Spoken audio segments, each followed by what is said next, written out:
Cantonment MLA లాస్యనిత మరణానికి కారణమైన tipper దొరికింది. అయితే ఆ టిప్పర్ డ్రైవర్ మాత్రం ఇప్పుడు పరారిలో ఉన్నాడు.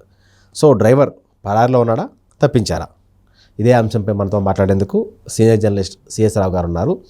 ఆయన అడిగి మరిన్ని వివరాలు తెలుసుకుందాం. సార్ నమస్కారం. నమస్తే రవి. సార్ 10 రోజుల తర్వాత, అంటే ఆ ఇన్సిడెంట్ జరిగిన 10 రోజుల తర్వాత టిప్పర్ దొరికింది, కానీ టిప్పర్ డ్రైవర్ మాత్రం ఇంకా పరారిలో ఉన్నాడు.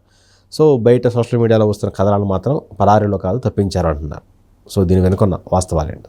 సో ఒకటేంటంటే తప్పించేటువంటి సాహసం ఇప్పుడుండేటువంటి పోలీసు చేయరు అనుకుంటున్నాను. ఎందుకనంటే ఇటీవల జరిగినటువంటి కొన్ని సంఘటనలు మనం కనుక అబ్జర్వ్ చేస్తే ఇప్పుడున్నటువంటి తెలంగాణ పోలీసులు లేదా తెలంగాణ గవర్నమెంట్ ఎవరైనా నిందితులు దొరికితే వాళ్ళని తప్పించేటువంటి ప్రయత్నం చెయ్యరు అని చెప్పి నేను వ్యక్తిగతంగా భావిస్తున్నాను. కారణం ఏంటంటే ఇప్పుడు నిజామాబాద్కు సంబంధించిన ఎమ్మెల్యే అతని కుమారుడు ఇక్కడ యాక్సిడెంట్ చేశారు. ప్రతిభవన్ దగ్గర గేటు గుద్దేశారు. గేటు గుద్ది యాక్సిడెంట్ ఫుల్గా తాగి చేశారు. దాని మీద కేసు పంజాగుట్ట పోలీసులు ఎఫ్ఐఆర్ చేశారు.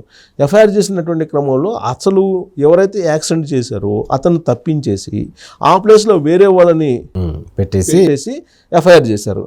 అది బయటపడిన తర్వాత అతన్ని అరెస్ట్ చేయడానికి తెలంగాణ పోలీసులు సిద్ధమయ్యారు. తీరా అరెస్ట్ చేయడానికి ప్రయత్నం చేస్తున్న క్రమంలో ఇక్కడ ఉన్నటువంటి సిఐఓ అక్కడ లీక్ చేశాడు. అవును. సో లీక్ చేసినటువంటి క్రమంలో అతను తప్పించుకొని దుబాయ్ వెళ్ళిపోయాడు. ఎవరు? నిజామాబాద్ ఎమ్మెల్యే కుమారుడు. అవును. కానీ అతని తర్వాత తెలిసి ఈ ఎస్ఐని సస్పెండ్ చేశారు, అతన్ని కూడా సస్పెండ్ చేశారు. నిజామాబాద్ ఇద్దరు కలిసి చేశారు, మిస్యూజ్ చేశారని చెప్పి. కాబట్టి ఒక ఎమ్మెల్యే కుమారుడిని మామూలు యాక్సిడెంట్ ప్రతిభను గుద్దాడని చెప్పి దాంట్లోనే ఎమ్మెల్యే కుమారుడిని ట్రేస్ అవుట్ చేసి పట్టుకురావడానికి సిద్ధమయ్యారు తెలంగాణ పోలీసులు, కాంప్రమైజ్ కాకుండా. అలాగే డ్రగ్స్కి సంబంధించి తర్వాత ఈ గంజాయికి సంబంధించి తనిఖీలు చేస్తున్నప్పుడు పట్టుబడ్డారు. ఎవరు? వైఎస్ఆర్ కాంగ్రెస్ పార్టీకి సంబంధించినటువంటి లీడర్ల కుమారులు లేకపోతే వాళ్ళ బంధువుల్లో పట్టుబడ్డారు 2-3. అవును. హైదరాబాద్లో. సో వాళ్ళ మీద అక్కడ కూడా కాంప్రమైజ్ కాల.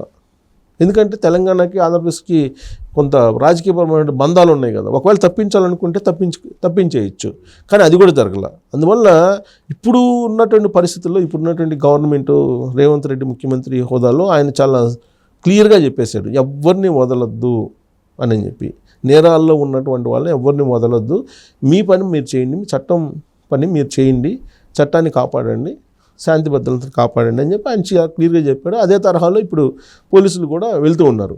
హైదరాబాద్ సిపి శ్రీనివాసరెడ్డి చాలా హానెస్ట్, నాకు కూడా తెలుసు. నెల్లూరు జిల్లాలో ఎస్పీగా కూడా పనిచేశాడు ఆయన. తర్వాత మిగతా కమిషనర్స్ కూడా చాలా హానెస్ట్గా ఉన్నారు. డీజీపీ గుప్తా కూడా హానెస్ట్ అని చెప్పి పోలీసు వర్గాలన్నీ చెప్తూ ఉంటాయి.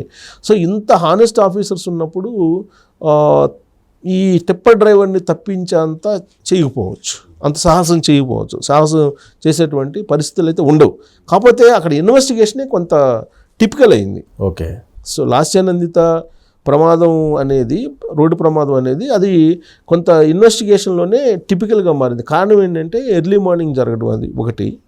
ఆ ఎర్లీ మార్నింగ్ సమయంలో ఆ వెహికల్స్ ఏమి ముందు వెళ్ళినాయా, వెనక్కి వెళ్ళినాయా, లేకపోతే పక్క నుంచి వచ్చినాయా, ఇవన్నీ ట్రేస్ అవుట్ చేయడానికి సీసీ కెమెరాస్లో ఫుటేజ్ చాలా ఉంటుంది. ఆ ఫుటేజ్ మొత్తాన్ని ఐడెంటిఫై చేయాలి. ఫస్ట్ ఆఫ్ ఆల్ ఐడెంటిఫై చేసి ఆ స్పాట్లో ఏం జరిగింది అనేది ఆ స్పాట్ వరకే తీసుకొని ఇన్వెస్టిగేషన్ చేయాలి. దానికి బహుశా నేను అనుకోవడం టైం బట్టి ఉండొచ్చు. ఈలోపు ఆ టిప్పరు వెళ్ళిపోయి ఉంటుంది. టిప్పర్ కూడా వెళ్ళిపోయింది కదా, వాళ్ళ కారు తప్ప ఏం లేవు. తర్వాత అసలు ఇంకోటి ఏంటంటే ఆశ్చర్యకరమైన విషయం ఏంటంటే ఏదైనా ఒక ఇన్సిడెంట్ జరిగినప్పుడు అంత పెద్ద రద్దీగా ఉండేటువంటి రింగ్ రోడ్లో ఎవరో ఒకరు ఇన్ఫర్మేషన్ ఇస్తారు. రద్దీగా ఉంటుంది నీకు. అసలు ఆ టైంలో ఇంకా రద్దీగా ఉంటుంది. ఎర్లీ మార్నింగ్ 5 o'clock అంటే ఫ్లైట్స్ ల్యాండ్ అయ్యే టైము ప్లస్ మళ్ళీ వెళ్ళే టైం. కాబట్టి డిపార్చరు, అరైవల్ రెండు బిజీగా ఉంటాయి. సో ఆ టైంలో ఇంత పెద్ద యాక్సిడెంట్ జరిగినప్పుడు ఎవరో ఒకరు కనీసం ఫోన్ చేసి చెప్తారు, ఇంటిమేషన్ ఇస్తారు. కానీ ఇంటిమేషన్ ఇమీడియట్గా వచ్చిన దాఖలాలు లేవు. పైగా ఆ ఇన్సిడెంట్ జరిగినప్పుడు ఎవరో ఒకరు ఎవరైతే టిప్పర్ గుద్దారో ఆ టిప్పర్ని పట్టుకుంటారు. అవును, పట్టుకుంటారు. ఎవరో ఒకరు అక్కడ వదిలిపెట్టి వెళ్ళిపోతాడు.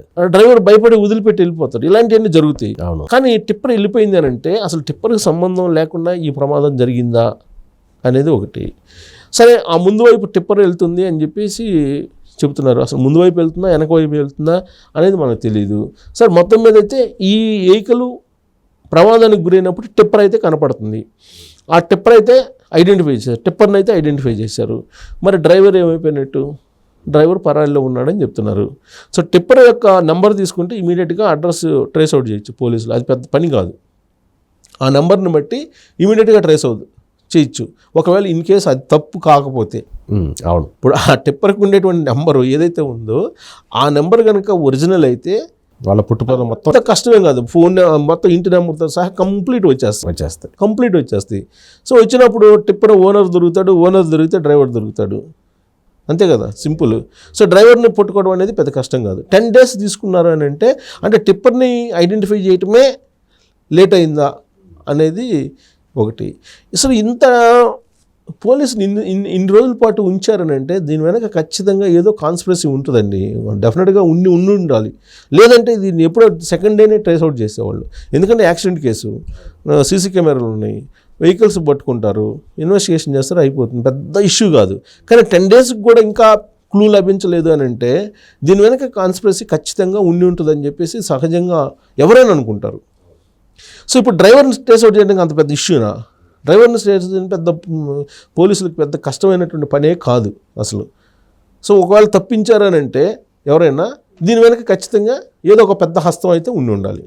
ఒకవేళ ఆ డ్రైవర్ని తప్పించి ఉండాలి అని అంటే టిప్పర్ అయితే దొరికిందని అంటున్నారు, మరి ఆ టిప్పరు నిజమా లేదంటే దాన్ని కూడా మ్యానిపులేట్ చేశారా, అసలు టిప్పరా లేకపోతే నకిలీ టిప్పరా అనేది కూడా కొన్ని అనుమానాలు ఉంటాయి. అంటే వీళ్ళు నిజంగా ఇన్వెస్టిగేషన్ చేసి దాన్ని ట్రేస్ అవుట్ చేయాలి అని అంటే అది నిజమైన టిప్పర్ అయితే ఇన్ని రోజులు పట్టదు. ఇమీడియట్గా తీసుకొచ్చి డ్రైవర్ని ప్రొడ్యూస్ చేసేసి మొత్తం డ్రైవర్ని అసలు ఏంటి సంగతి ఏం చెప్పమంటే చెప్పేస్తాడు.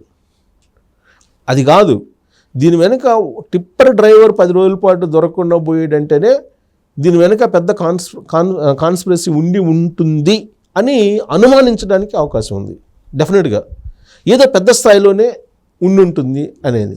సరే, పెద్ద స్థాయిలో ఉండటానికి అవకాశం ఉందా అని అంటే ఇప్పుడు సాయన్న ఉన్నాడు, సాయన్న కుమార్తె లాస్యానందిత. సాయన్న వివాదాస్పదమైనటువంటి వ్యక్తి కాదు, అన్ని సంవత్సరాల పాటు రాజకీయం చేసిన ఆయన ఎక్కడ వివాదాలు పెట్టుకున్నటువంటి పొలిటికల్గా లేదు. ఆయన కెరీర్ మొత్తం ఎక్కడ కూడా ట్రాక్ రికార్డ్ ఎక్కడ లేదు.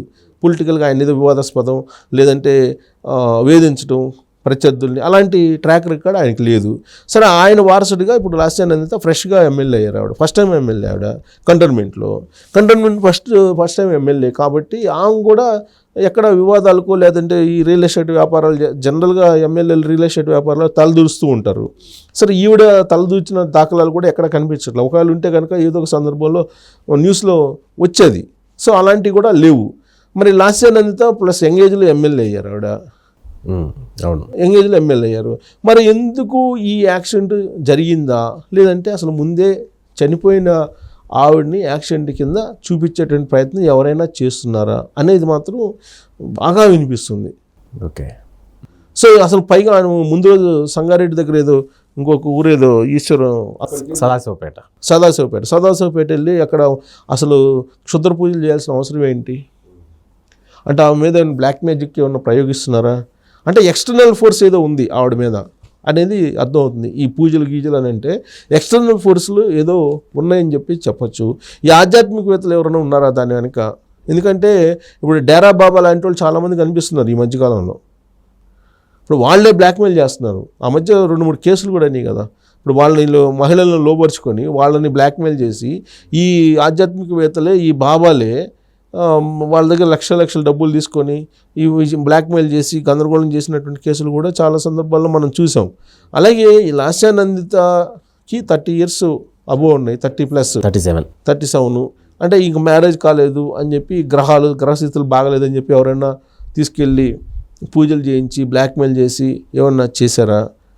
లేదంటే అసలు ఇతరత్ర ఏమన్నా రిలేషన్స్కి సంబంధించిన విభేదాలు ఏమైనా ఉంటే ఆవిడని ముందే చంపేసేసి ఆ విధంగా చేశారా?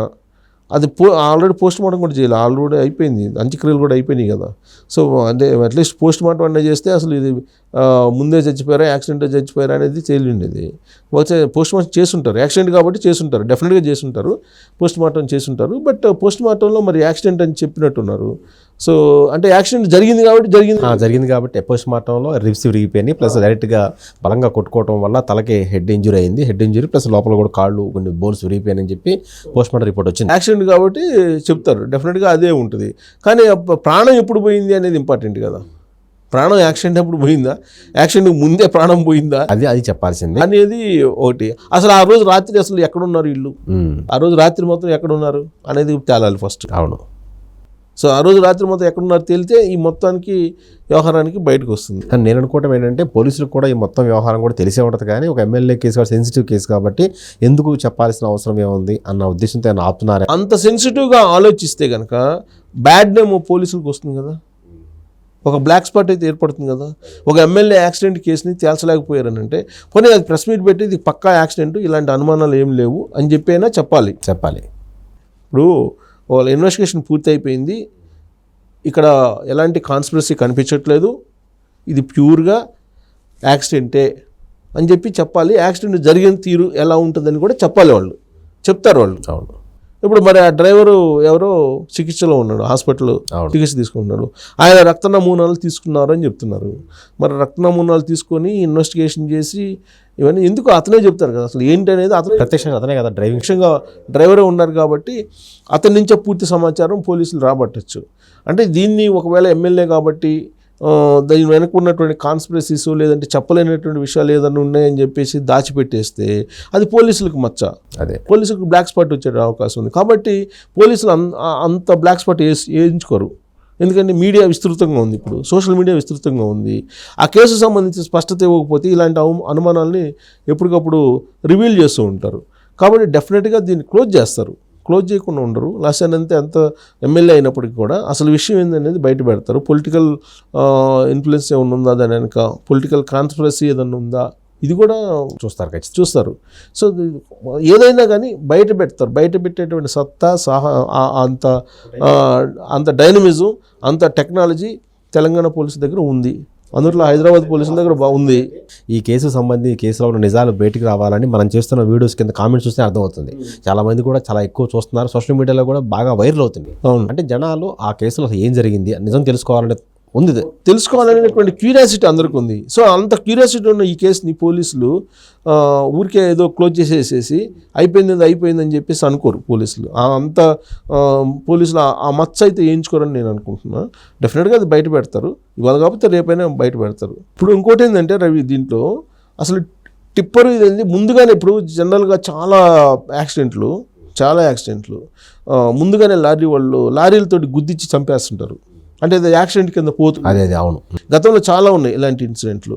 బహుశా ఈ టిప్పర్కు సంబంధించిన అంశం వస్తుంది కాబట్టి ఒక ముందే ప్రీ ప్లాన్డ్గా గుద్దేసి కార్ని చేశారా అనేది కూడా ఒక డౌట్ ఇప్పుడు దీన్ని బట్టి వస్తుంది. అసలు టిప్పర్ అనేది అక్కడ ఉంది అని అంటేనే ఆ రోడ్లో జనరల్గా టిప్పర్లు ఉండవు, అవుటర్ రింగ్ రోడ్లో టిప్పర్లు ఉండవు. టిప్పర్లు ఉన్నా కానీ సర్వీస్ రోడ్లో వెళ్తుంది. సో అది సర్వీస్ రోడ్లో వెళ్ళట్లేదు, మళ్ళీ పైగా వెళ్తుంది కదా. కాబట్టి నేను అనుకోవడం ఏంటంటే ప్రీ ప్లాన్డ్గా ఒకవేళ ఏదన్నా ప్రీ ప్లాన్ చేసి టిప్పర్ తోటి గుద్దిచ్చారా. ఎందుకంటే లారీ యాక్సిడెంట్లు అన్నీ ఆల్మోస్ట్ కొన్ని అప్పట్లో, ఇప్పుడు కాదు, అప్పట్లో సినిమాల్లో కూడా చాలా చూపించేవాళ్ళు అలాంటి దృశ్యాలే. ఇప్పుడు ఎవరైనా మర్డర్ చేయాలని అంటే లారీ తోటి గుద్దిచ్చో లేకపోతే బస్సు తోటి గుద్దిచ్చి ఏదో చేసేవాళ్ళు. సో అలానే ఇప్పుడు టిప్పర్ తోటి గుద్ది యాక్సిడెంట్గా చేశారా, ప్రీ ప్లాన్డ్గా చేశారా అనేది కూడా ఒక డౌట్ ఎక్స్ప్రెస్ చేయొచ్చు. అంటే టిప్పర్ ఎందుకు ఉంది అనే దాని మీద. యాక్చువల్గా యాక్సిడెంట్లు ఎప్పుడు లారీ యాక్సిడెంట్లు, టిప్పర్ యాక్సిడెంట్లు అన్నీ కూడా ఈ ప్రీ ప్లాన్డ్ ఉంటాయి ఎక్కువగా అనేది వినిపిస్తూ ఉంటుంది. చాలా కేసుల్లో కూడా ట్రేస్ అవుట్ అయింది కూడా ప్రీ ప్లాన్డ్గా చేశారు అనేది. సో అలాంటిది ఏమైనా ఉందా అనేది పోలీసులు తేల్చాలి. కంటోన్మెంట్ ఎమ్మెల్యే లాసినందిత మరణం వెనుకున్న మిస్టరీ ఖచ్చితంగా తేలాల్సింది. సో ఇప్పుడు అయితే టిప్పర్ దొరికింది, త్వరలో డ్రైవర్ కూడా దొరుకుతాడు. ఆ తర్వాత అసలు నిజాలన్నీ బయటికి రాస్తాయి. Thank you.